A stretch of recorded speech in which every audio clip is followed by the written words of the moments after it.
The chime of the bell beckons us into a sacred time. Welcome to the First Unitarian Universalist Church of Houston, where we widen love's circle by honoring the inherent worth and dignity of all. We extend a heartfelt and inclusive invitation to join us in meaningful worship and in service to the world.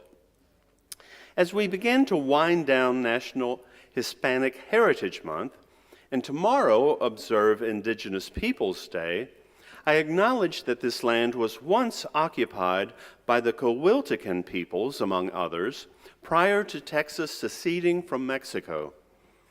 I invite you to pause to greet one another after the service. Then make your way over to Channing Hall for coffee and more conversation. Once there, please introduce yourself to those you don't know yet. There's lots of new faces here. And make some new friends. Now, please join Dr. Rock for our first hymn. Good morning. Please take out your purple hymnals and turn to number 30, Danos un Corazón. Please rise in body or in spirit and join together as we sing.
The autumn cool has come. Gradually, rain brings greenery. The seasons turn. The final months of the year come. Now begins a time of taking stock, of reflection, of examining the self, of examining the world. Now is a time to ask, am I living into my potential? Do I need a new vision?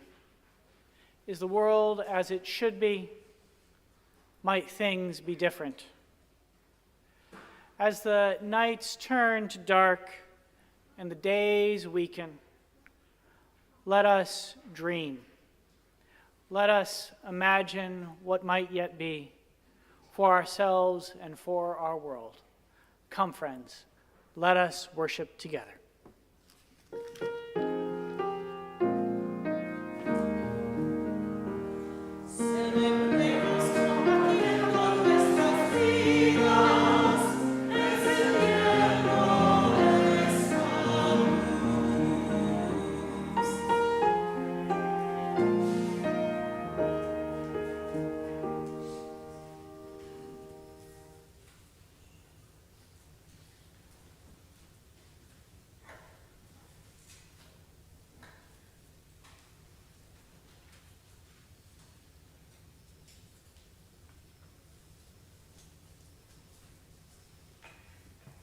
And now we would like for you to join us as we sing and do the hand signs for the congregational covenant.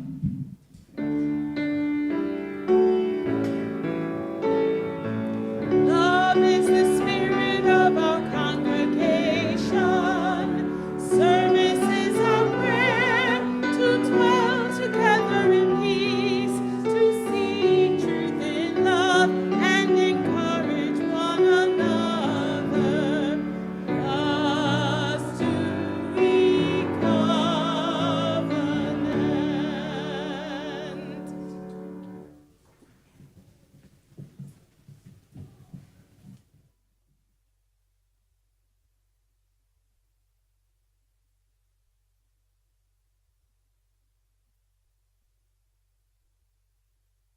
I'm Thorpe Butler.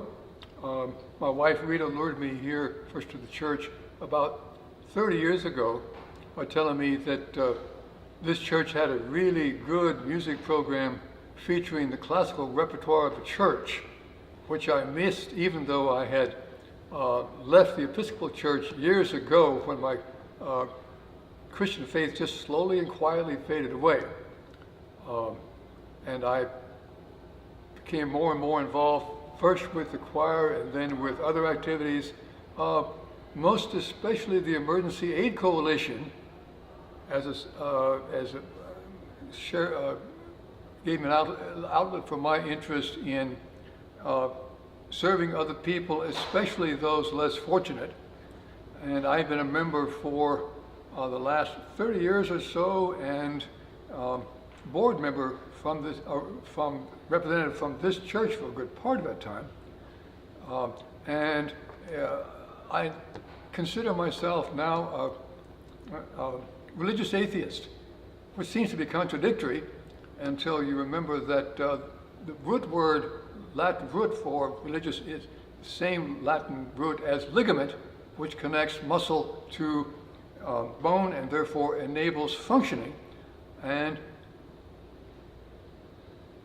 religion is what expresses my feeling of connection with everything from the atoms in my body to everybody on the planet and to the stardust out of which we all come. So that's why I'm here. I really regard this religious community as very precious and want to help promote its continuation and healthy growth in the future. Sometimes you don't know what something means to you until you've almost lost it.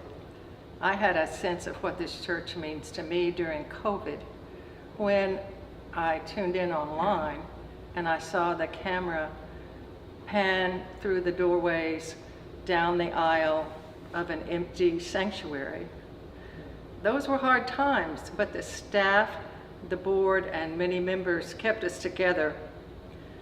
And now that the church has reopened, and everyone is continuing to work hard. And I think it's time now to take us to a new level. The church is thriving, as almost I've never seen before. 600 people in sanctuary in the building and online on a recent Sunday. Programming is more varied and rich than it's been in a long time. And the children and the music, things are really showing so much energy.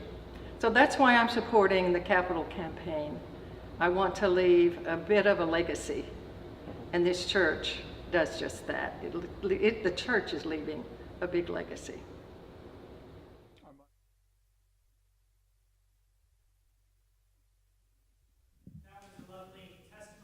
About the importance of our capital campaign, and as Rita said, there's still time to participate. I hope that you'll join me and the 34 other households from the congregation that have thus far committed about $1.2 million in pledges.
a place at the table, a voice to be heard, a part in the song. The hands of a child in hands that are wrinkled, for young and for old, a right to belong. Love will be done, your creators of justice and joy, compassion and peace, as love will be known, creators of justice, justice and joy.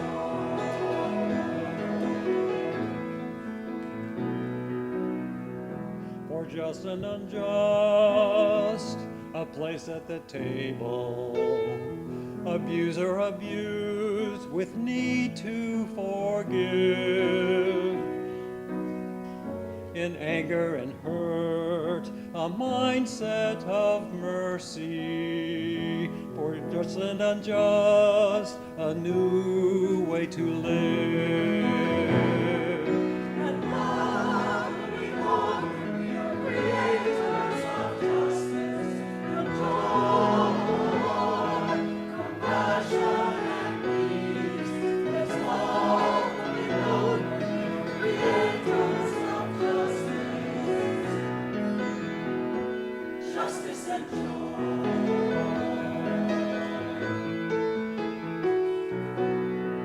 For everyone born, a place at the table, to live without fear and simply to be. To work to speak God, to witness and worship. For everyone born, a right to be free. And love will be known when we are creators of justice and joy, compassion and peace. As love will be known when we are creators of justice, justice and joy.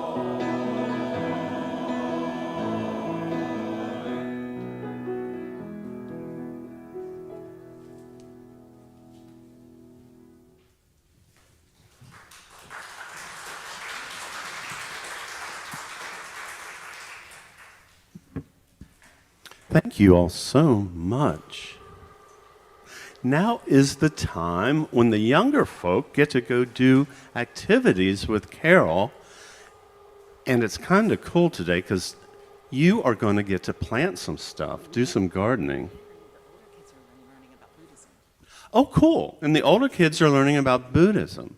So, are they planting flowers or just vegetables? Vegetables, herbs, and flowers, and Buddhism. What could be better? So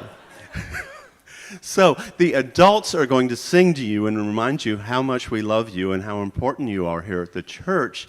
They're going to look in their order of service and see as you go and sing to you as you head out the door with Carol.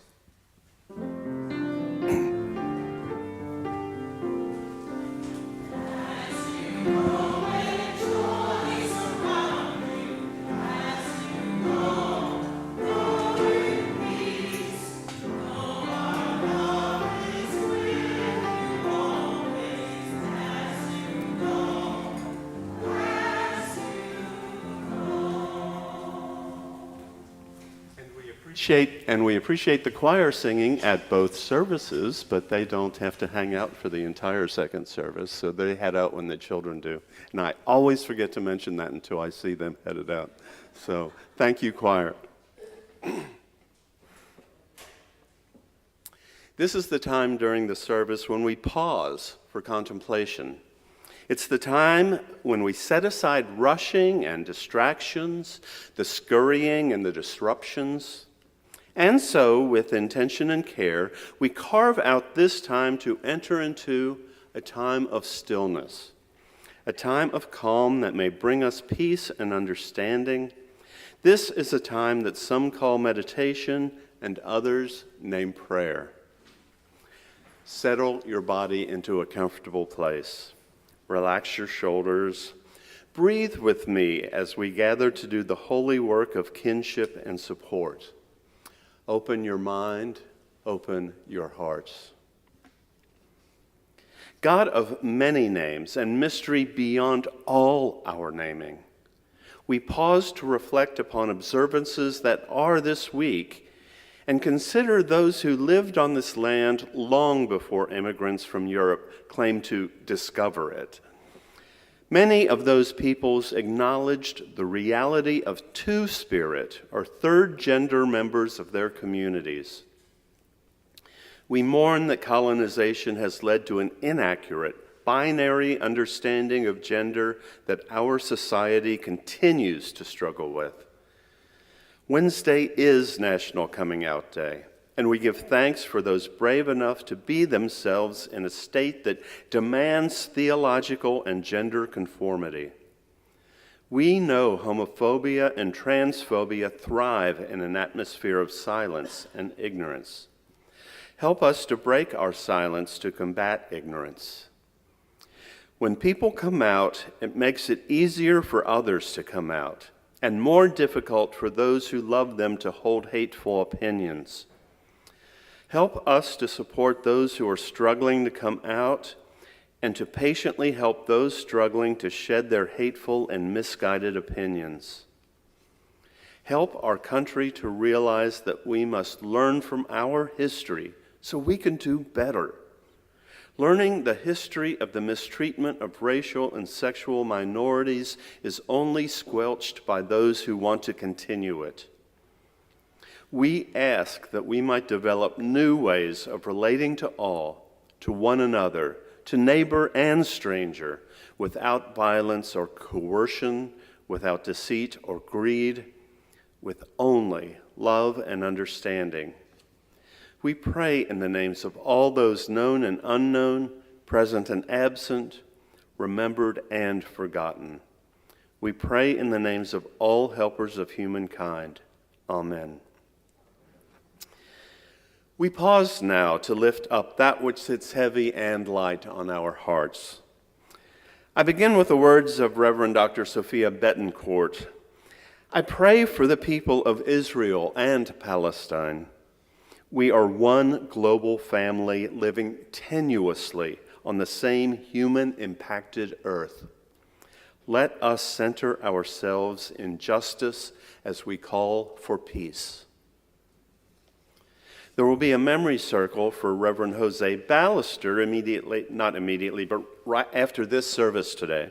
Please plan to attend to share memories of our former minister. And in the Joys and Concerns book, someone at the early service had written that they were very thankful for the rain that we've gotten.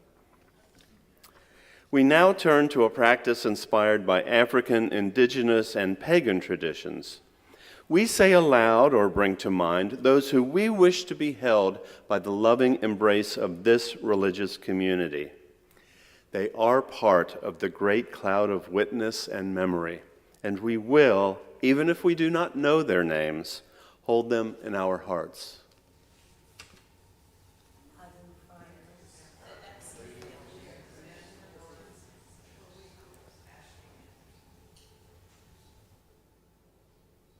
In this great cloud of witness and memory, amid this beloved community, we hear these names and hold them in our hearts.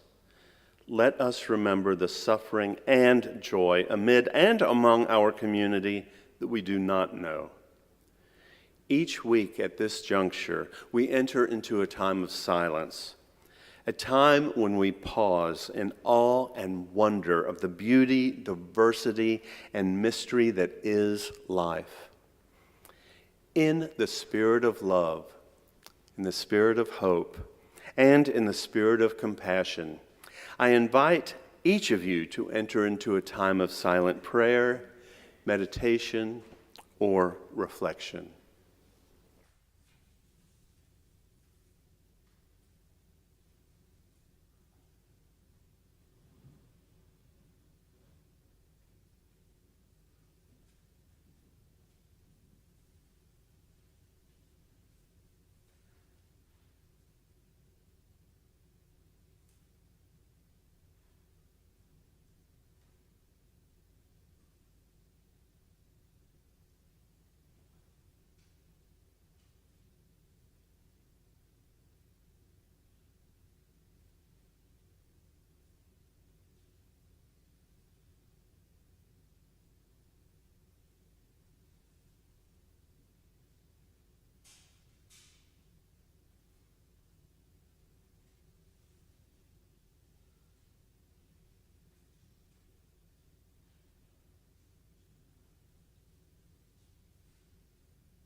this moment filled with grace. This is my prayer. This is my prayer.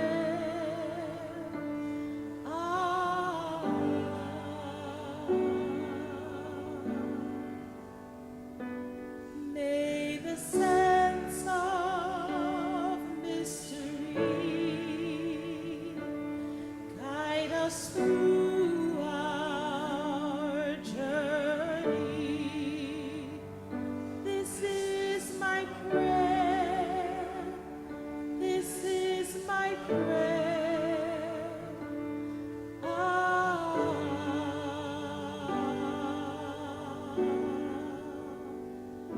This is my prayer.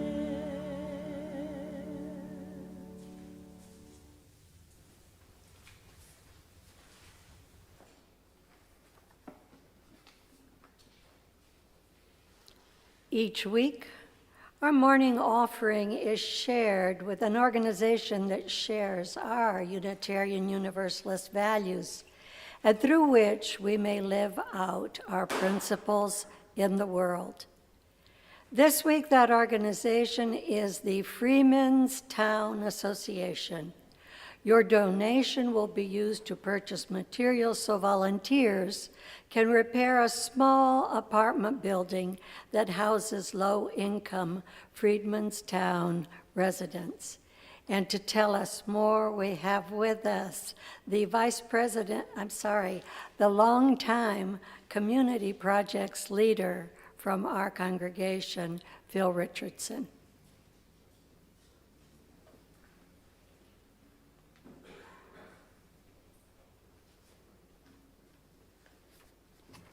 First of all, Natalie, thank you for the promotion. I really appreciate it. I've been called everything recently, but not vice president. First, I want to thank all of you for your generosity several months ago by giving to the shared offering for Freeman Towns Association low-income apartment house rebuilding. These monies were spent for the exterior house siding and a new window to weatherize one of the apartment duplexes. We're just about done with the weatherizing of the house, and so we're ready to continue to work because it's not finished yet. Today, additional funding is required to purchase more materials to continue this effort. I'm pleased to report that during this hot summer, we had a different team work on these houses. And this team was comprised of people who lived in Freemanstown as well as worked in the broader Rebuilding Together Houston organization. Now it's our time here at First Church to use our Rebuilding Together Houston team to continue this work, and I'll tell you about that in a minute. In addition to what's happened is we do need to replace more siding on the house, and some roof repairs are needed. But after that, we need to do some drywall replacement. And why is that? Because over the years, the house had leaks. And you can imagine over 100 years, there's been a lot of wear and tear on the inside of the house. And so for our project, on the 14th and 21st of October will be to take down the drywall in a couple rooms, as well as the stairs and the hallway. So we typically, for our Rebuilding Together Houston First Church team, we do not do drywall work, but that's what's priority for these houses. In addition, the house, being an apartment house and 2 stories, has a fire escape.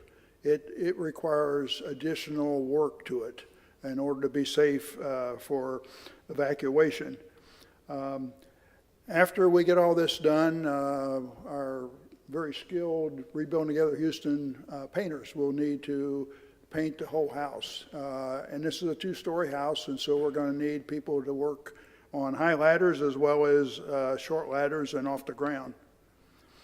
Thus, we request that you give today to purchase materials that are required by the volunteer team to continue our work.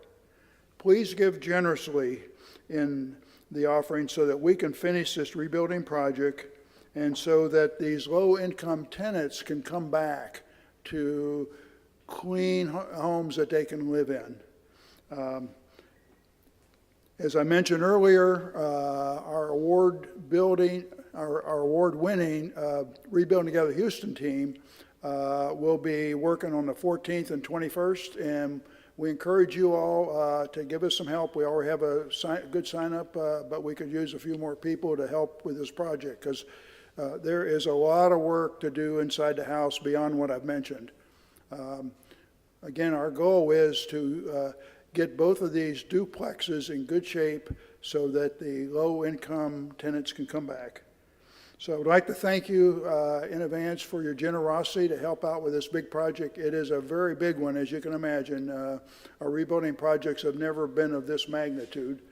It's a lot of work, but it also requires a lot of funding. So thank you for your help and for your generosity.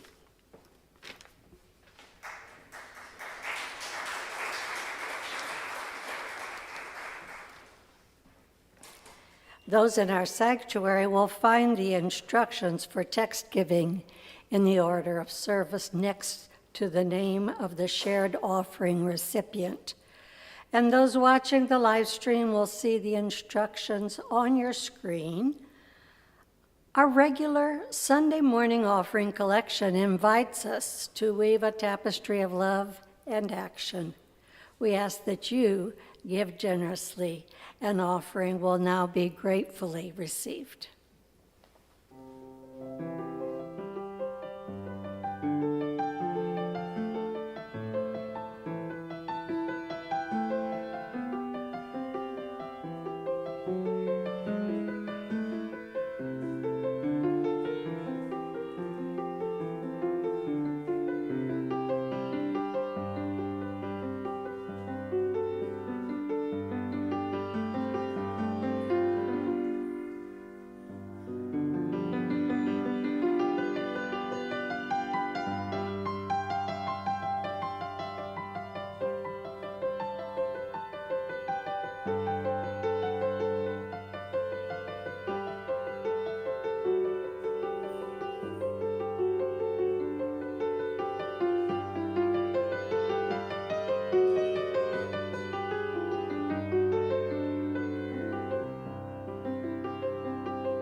To you I give, together we share, and from this we live.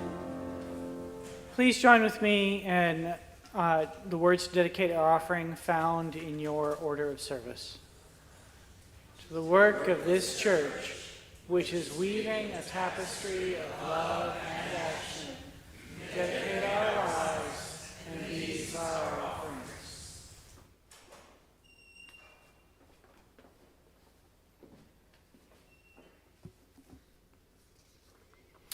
Our first reading this morning is from Our History is the Future, Standing Rock versus the Dakota Access Pipeline and the Long Tradition of Indigenous Resistance by Nick Estes.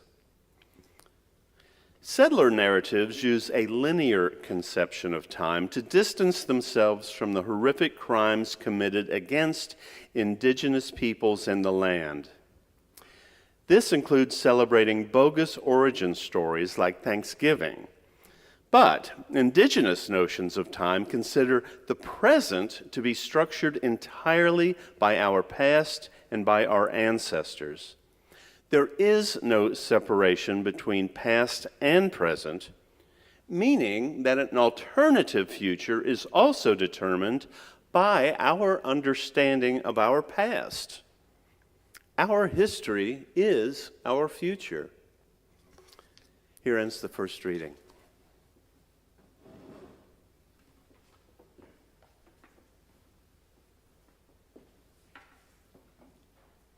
Our second reading is by Joy Harjo, a member of the Muskogee Nation. It is entitled, Remember. Remember the sky you were born under. Know each of the stars' stories. Remember the moon. Know who she is. Remember the sun's birth at dawn. That is the strongest point of time. Remember sundown and the giving away tonight. Remember your birth, how your mother struggled to give you form and breath. You are evidence of her life and her mother's and hers. Remember your father.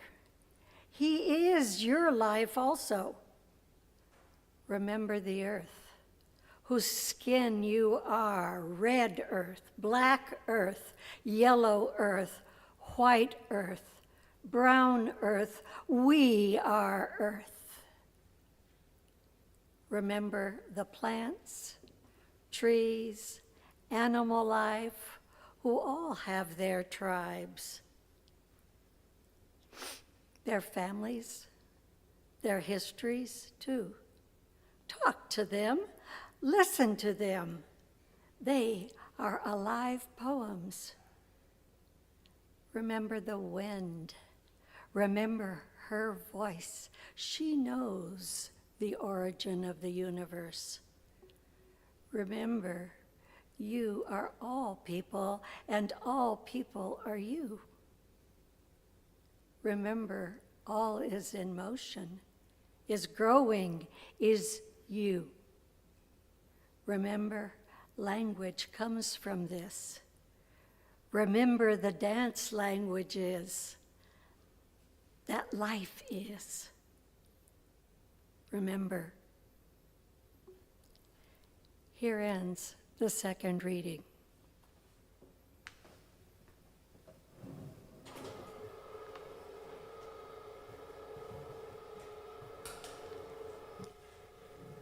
Our next hymn is actually going to be a song that you'll look at the words on the screen. So please rise in body or spirit and join as we sing, "This Land is Your Land."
This morning's sermon hinges upon the question of land.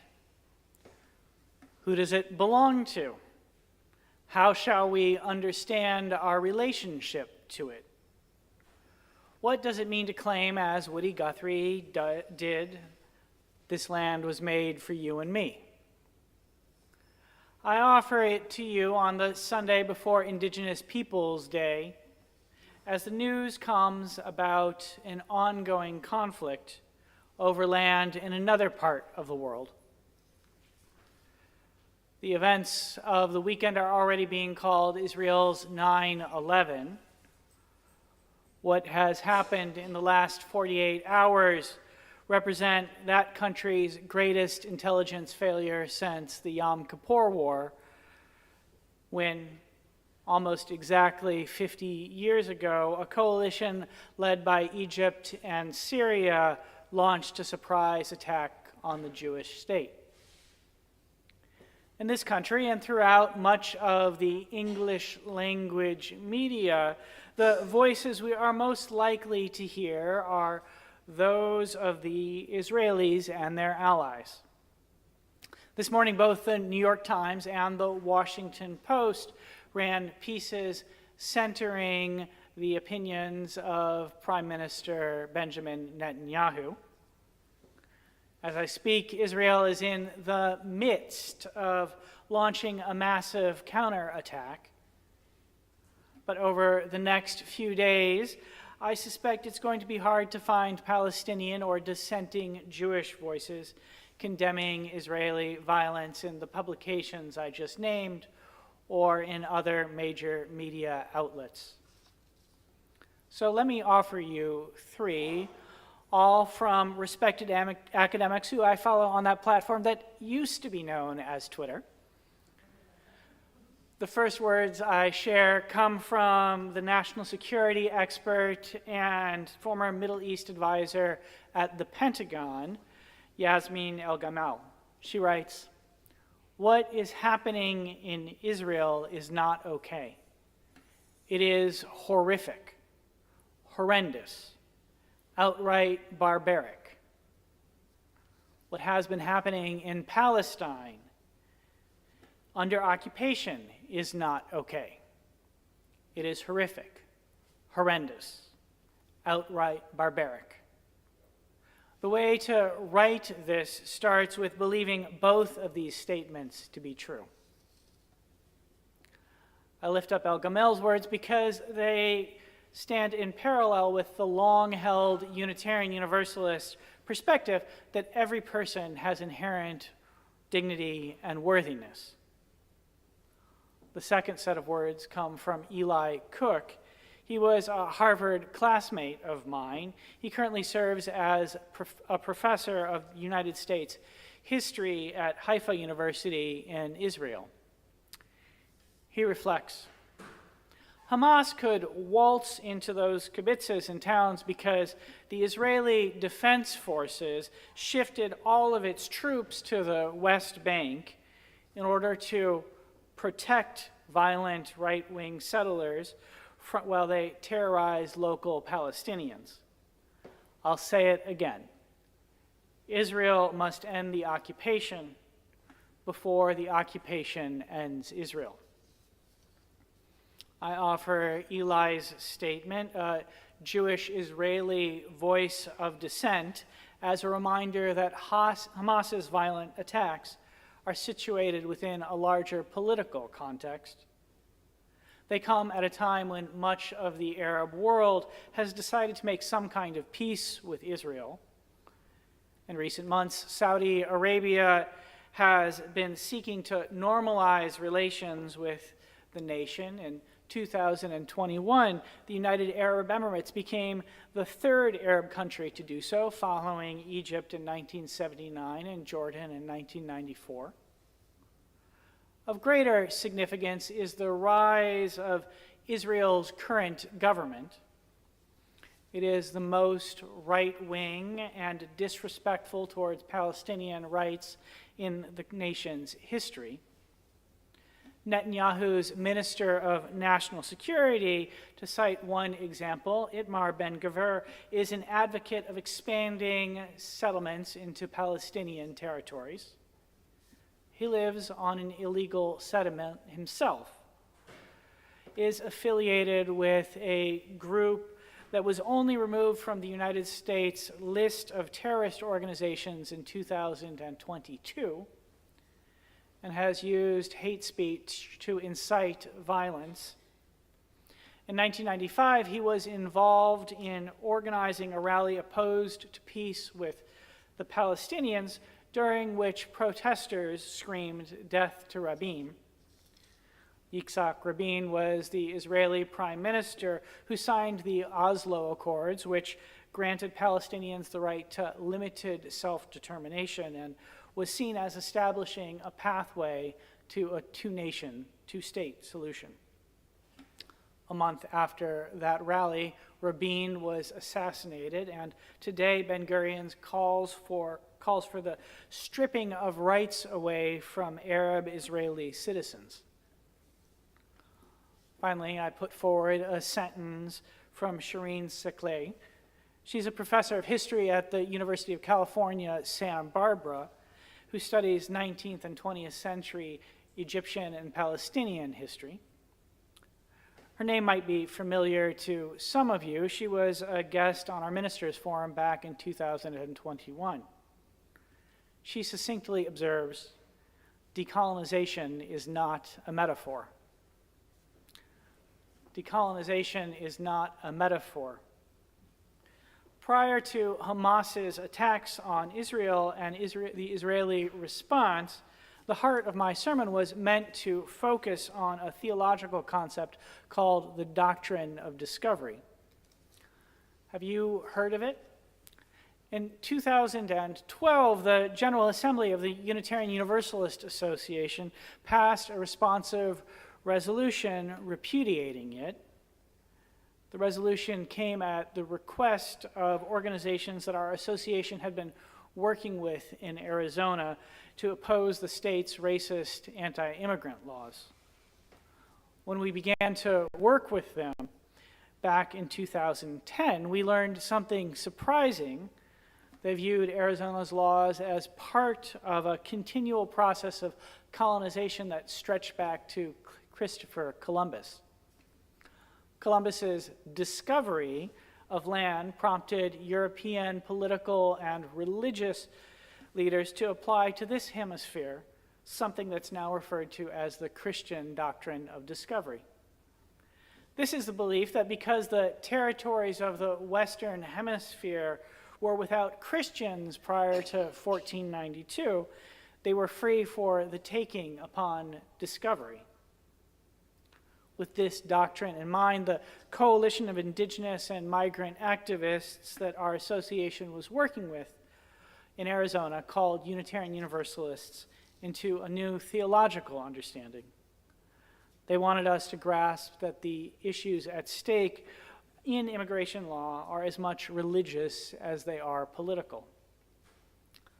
In the United States, the history of the Christian doctrine of discovery can be traced to a series of papal bulls and treaties between Spain and Portugal in the 15th century.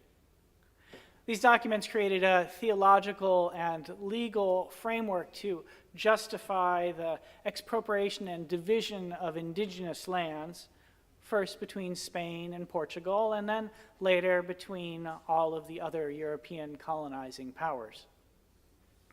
What is particularly upsetting about the doctrine is that the framework it created to facilitate the seizure of indigenous lands continues to form the core of much of this nation's property law.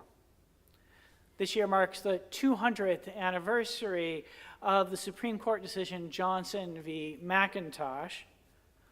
The ruling in the case revolved around the transfer of land title. It determined in this country that indigenous nations could not transfer title to individual property owners. They could only sell land to the federal government.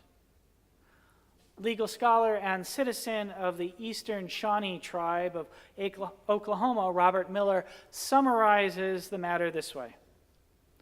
The Supreme Court said that under discovery, when European Christian nations discovered new lands, the discovering country automatically gained sovereign and property rights in the lands of non-Christian, non-European peoples, even though the native peoples already owned, occupied, and used those lands. Now, a Supreme Court case from 1823 might seem like ancient history, but as recently as 2005, the Supreme Court cited this theological doctrine in one of its decisions. Ruth Bader Ginsburg wrote the majority opinion in Sherrill versus the Oneida Indian Nation.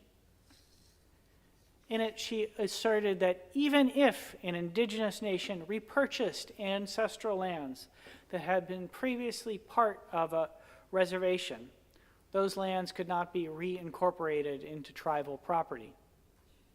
They remained under federal, not tribal control. Remember that the treaties between indigenous nations and the United States hinges upon recognition that indigenous nations are sovereign entities. And so recognizing that these lands belonged to the original inhabitants rather than the United States was somehow a threat to U.S. sovereignty. As a point of reflection on the doctrine and the way it continues to haunt us, I draw our attention back to Woody Guthrie's song, "This Land is Your Land." The first verse runs, of course, "This land is your land, this land is my land, from California to New York Island, from the redwood forest to the Gulf Stream waters, this land was made for you and me." This might seem like a little bit of a problematic text to use in a discussion on the doctrine of discovery. Guthrie was a European American. His song almost sounds like a celebration of European conquest. It makes no acknowledgement of the original inhabitants of the land that European Americans call the United States and our indigenous brethren know by a variety of names, including Abaya. The song references California and the New York Islands, but not the tribal nations, be they the Ohlone or the Algonquin, that are the original inhabitants of those lands. It could be argued that Guthrie's "you and me" excludes indigenous peoples and inserts European dominance over their communities and lands. There are, however, other verses to the song. Whenever we use it during our services, I like to make a point of using the ones that have been somewhat sanitized from the history books, the original verses that Guthrie wrote back in the day, which include one of my favorite all-time lines. "As I went walking, I saw a sign there, but on the sign it said, 'No trespassing.' But on the other side, it didn't say nothing. That side was made for you and me."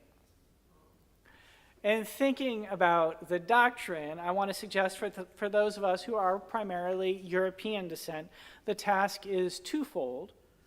First, we need to move from thinking about the sign of the sign with the words private property to thinking about the other side. Second, we need to enter into right relationship with the land and its original inhabitants. The first is about learning to erase the borders that we have created within our minds and understanding how those borders were created. The second is working towards reconciling ourselves to our Mother Earth and all of her peoples whom our ancestors harmed and whom we continue to harm through the ongoing process of colonialism. I've been thinking about the urgency behind this twofold process as I've been reflecting on another one of the week's disappointing pieces of news. Speaking of the Biden administration's decision to waive environmental and human rights protections so that it can speed up the construction of a border wall between Texas and Mexico. As the current administration works to complete what the indicted previous president called a big, beautiful wall, wildlife corridors along the Rio Grande will be destroyed. The lands of indigenous people like the Carrizo Comecrudo tribe will be bisected. Many sacred sites and burial grounds will be desecrated. The federal government's decision to proceed with the construction of the wall comes at a time when undocumented migration has reached a recent high. It arrives after months of public boasts by Texas officials about their cruelty towards some of the planet's most vulnerable peoples, refugees and migrants. Instead of greeting those who seek a better life in the United States with open arms and hearts of compassion, they offer the cruelty of saw blades and buses. The cruelty of saw blades. Living in Texas, we are in the borderlands. It's not a comfortable territory to live in, said the Chicana activist Tijana and academic Gloria Anzaldúa. This land was Mexican once, was Indian always, and is and will be again. She wrote those words in her classic 1987 text, Borderlands, La Frontera, the New Mestiza. We're discussing it all this month as part of our series, Lives of the Spirit.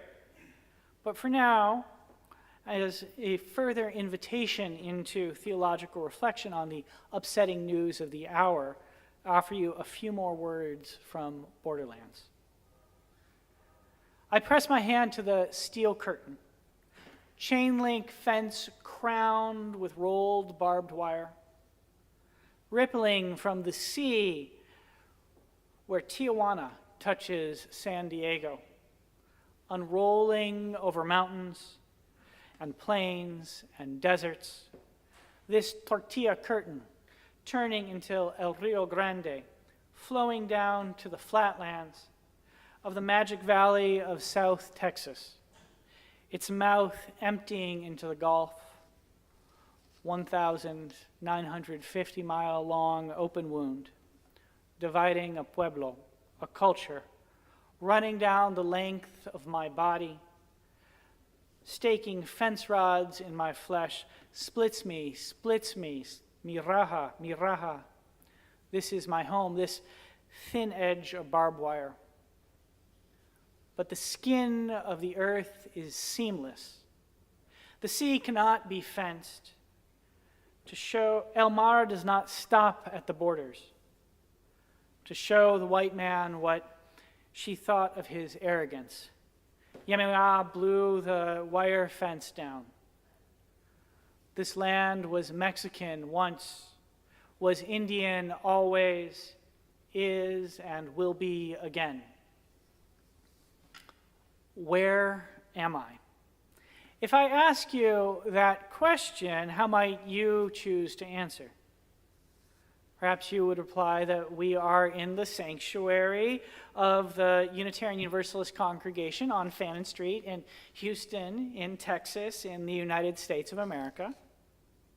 Or you might answer differently. You might say that we're in the land of Six Flags, France, Spain, Mexico, the Republic of Texas, the Confederate States of America, the United States of America. Perhaps you would simply say that I am located on the unceded ancestral lands of 6 different nations, the Akoshia, the Atacapa, the Carrizo, the Xochitl, the Carhuacana, and the Sana.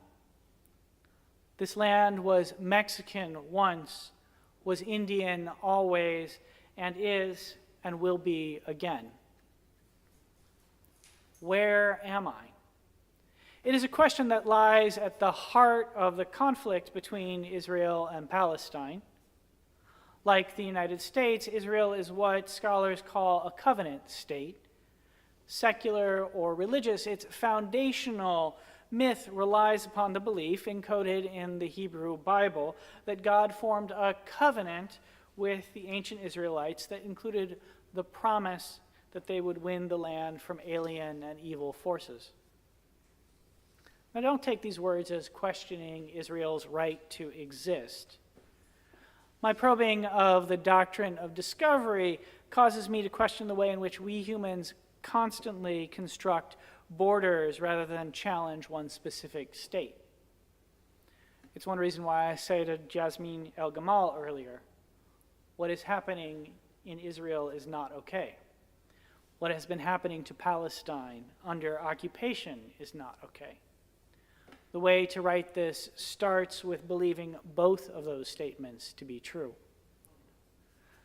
Remember the earth whose skin you are. Red earth, black earth, yellow earth, white earth, brown earth. We are earth. Challenging the doctrine of discovery, seeking to engage in decolonization, to transform the ongoing colonist mindset so prevalent in Texas is not something we should engage in out of some sort of pity for the oppressed or marginalized. Instead, we should engage it with the understanding that all of us, whatever our ethnicity or race, are victims of colonialism. For the borders that the U.S. government and our European ancestors have inflicted upon the earth afflict all of us and create this situation of ongoing climate disaster, of saying that the earth is a resource to be exploited. Interrogating the doctrine of discovery can help us to understand our complicated relationship with this system of borders. Most of us comply with it and participate in it for a mixture of reasons. We benefit from it in some way. We cannot imagine another system, or we are afraid of the violence that might be inflicted upon us if we rebel against it. Unitarian Universalist religious communities like this one can play a role in helping us as individuals and stewards of institutions untangle our complicity with these systems of border. By untangling our own complicity, we can ultimately try to be part of a process of imagining a different way. The great Unitarian Universalist theologian James Luther Adams envisioned our religious communities playing such a role when he suggested a vocation for the church and the minister. That vocation is, he said, to reveal the hidden, to point to the hidden realities of human suffering, and also to point to the hidden realities that offer release and surcease. The doctrine of discovery is one of those hidden realities, one of those hidden sources of human suffering that needs to be uncovered. It's not something that's mentioned in most school books. I did not learn about it in elementary school or high school or even in my undergraduate studies. I've heard little mention of it in the media, in the mass media, but despite this, it remains persistent within the United States, persistent within the country's case law, a theological interpolation into a supposedly secular society. More importantly, it shapes the way so many European Americans and others think about our relationship to the land and to each other. Many of the people who the United States government seeks to keep from crossing the borders into Texas are descendants of the original inhabitants of the land. To give an example, the state of Texas here is part of what's called the Uto-Aztecan lingual region. It stretches from Oregon all the way down to Honduras. And for thousands of years, members of this linguistic group moved freely throughout the region. The borders of the United States now prevent such free movement. These borders were established by the doctrine of discovery when Europeans claimed the land for their own. The descendants of the original inhabitants are now labeled as immigrants, while descendants of the European colonizers claim to be its legitimate inhabitants. The hidden reality that needs to be uncovered about the doctrine of discovery and the border system is that they are products of the human imagination. They're not real in the same way that a rock or a river or a human being is real. They were created in human minds, and they can be uncreated in human minds. We all, no matter who our ancestors are, can imagine a world where they do not exist. This is a task for the religious community, to open up the human imagination to vistas beyond the doctrine of discovery. To return to the lesser-known verses of Guthrie's song, it is to realize that both the sign and the words on the sign are human creations. Remember the earth whose skin you are, red earth, black earth, yellow earth, white earth, brown earth. We are earth. So says Joy Harjo. There is no separation between past and present, meaning that an alternative future is determined by understanding our past. Our history is our future, says Nick Estes. Tomorrow is Indigenous Peoples Day. Violence rages between Israel and Palestine. Immigration, ongoing colonialism, conflicts in the Middle East, these are not separate issues. They're each connected by a belief in those objects created by human imaginations, borders. To see peace, to transform the politics of cruelty into a politics of compassion requires a different imagining. We are called to rid our minds of the imprint of the doctrine of discovery, and do so we may cease to think of people as immigrants or citizens of this country or that, but understand that we are all one human family journeying through the same lands together. Then the land will not be your land or my land. Instead, we will understand that we are not owners of the land, but its children.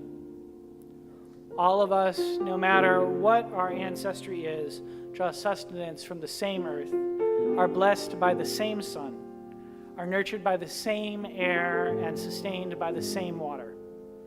And that truth is more powerful than any border or doctrine.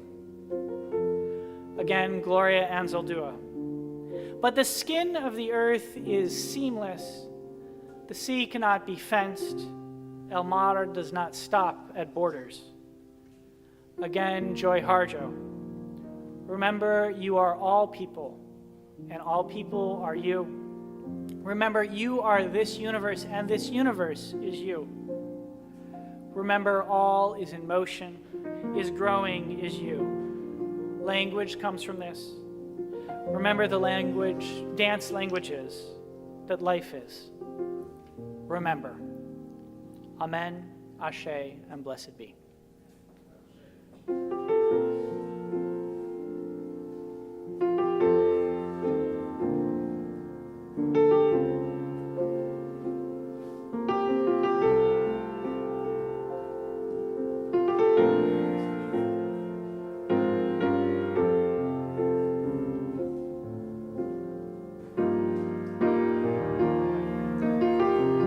Now I invite you to open your hymnals, the gray ones, to number 318. We would be one. Please rise in body or spirit and join together in song.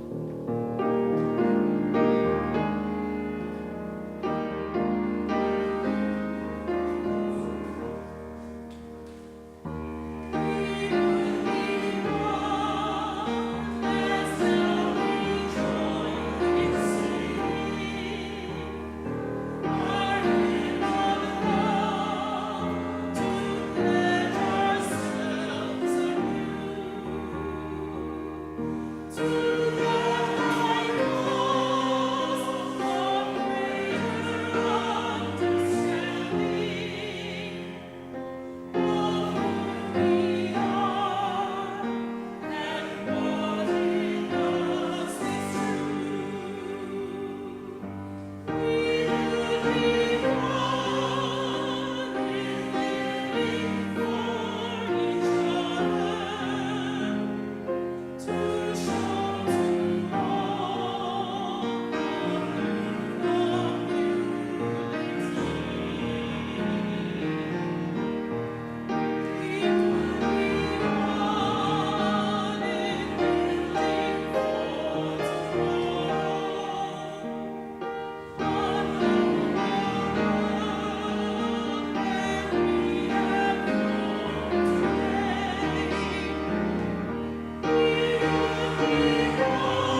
And now would you join me in the words printed in your service, the words to extinguish our chalice.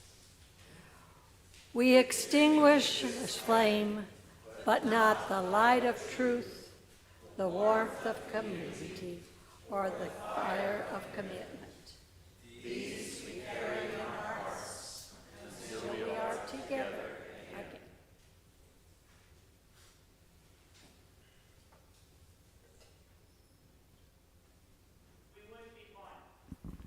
Remember, you are all people. Remember, we are all related. Remember, we are all called, each of us, to imagine a better world and bring more beauty into it. May we each do what we can, and in doing so, find something of the spirit that resides within us and among us and passes each to each. Go in peace, go in love. May our lives be a blessing. Amen.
Thank you so much for watching our service today.